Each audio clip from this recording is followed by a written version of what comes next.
बच्चों, आपके सामने 100 शब्द प्रति मिनट गति का डिक्टेशन दे रहा हूँ। Yes, start. संसद में केंद्रीय बजट के जरिए अर्थव्यवस्था को बल देने की जो कोशिशें हुई हैं, उनका जमीनी असर न केवल योजनाओं और बजट के क्रियान्वयन बल्कि सरकार के भावी निर्णयों पर निर्भर करेगा।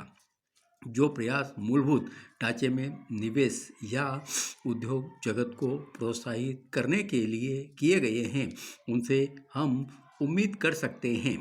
बजट से भी जाहिर है, सरकार लोगों को मिल रही प्रत्यक्ष आर्थिक मदद के अभी तक के प्रयासों से संतुष्ट है और इसका बखान बजट में बखूबी हुआ है।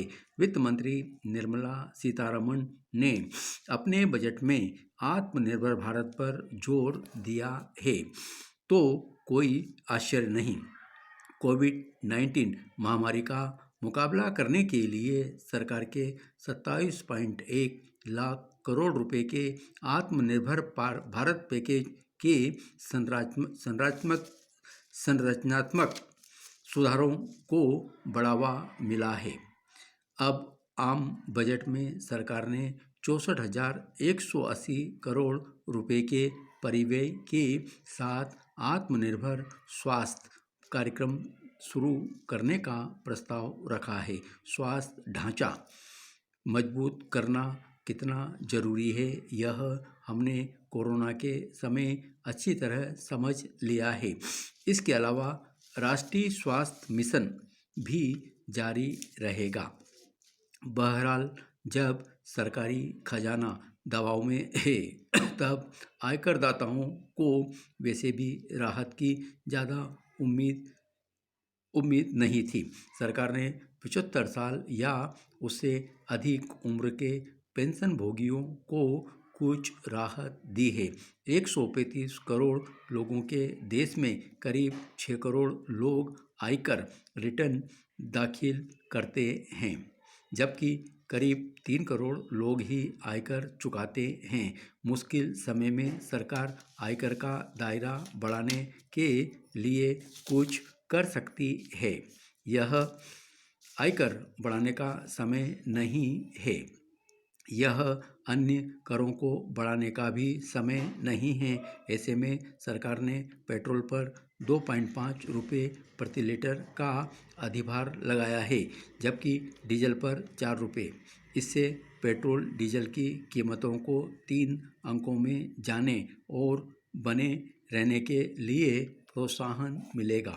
मतलब महंगाई बढ़ेगी, मोबाइल उपकरण पर कस्टम ड्यूटी बढ़ेगी, लेकिन इसका लाभ तभी है जब देसी कंपनियां स्वयं पर्याप्त उपकरण बनाने लगे। आज के समय में मोबाइल फ़ोन को महंगा करने की दिशा में कोई भी निर्णय अनुकूल नहीं है। जब भारत को निर्यात बढ़ाने के लिए ज़्यादा प्रयत्न करने हैं, तब आयात बढ़ाने के छोटे मोटे उपाय भले किसी निजी कंपनी या उपभोक्ता के लिए फायदेमंद हो, लेकिन हमें व्यापकता में देश की आत्मनिर्भरता बढ़ाने के बारे में ज़्यादा सोचना चाहिए।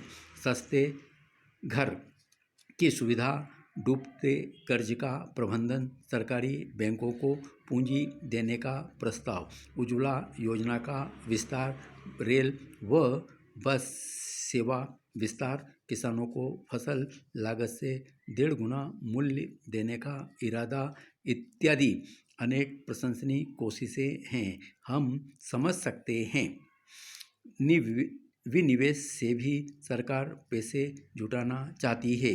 यह पुराना एजेंडा है। पिछले बजट में 2.1 लाख करोड़ रुपए विनिवेश से जुटाने का अनुमान था और इस बार 1.75 लाख करोड़ रुपए जुटाने का इरादा है। लेकिन यह एक ऐसा मोर्चा है जहां सरकार को राजनीति और अनेक अड़चनों का सामना करना पड़ेगा। ग्रामीण विकास, रोजगार और सामाजिक क्षेत्र में सरकार के खर्च का बढ़ना तय है। अतः सरकार को इस दौर में वित्तीय घाटे की चिंता ज़्यादा नहीं करनी चाहिए। यह ज़्यादा व सुनियोजित खर्च के साथ अर्थव्यवस्था में मांग और विकास की गति बढ़ाने का समय है। धन्यवाद।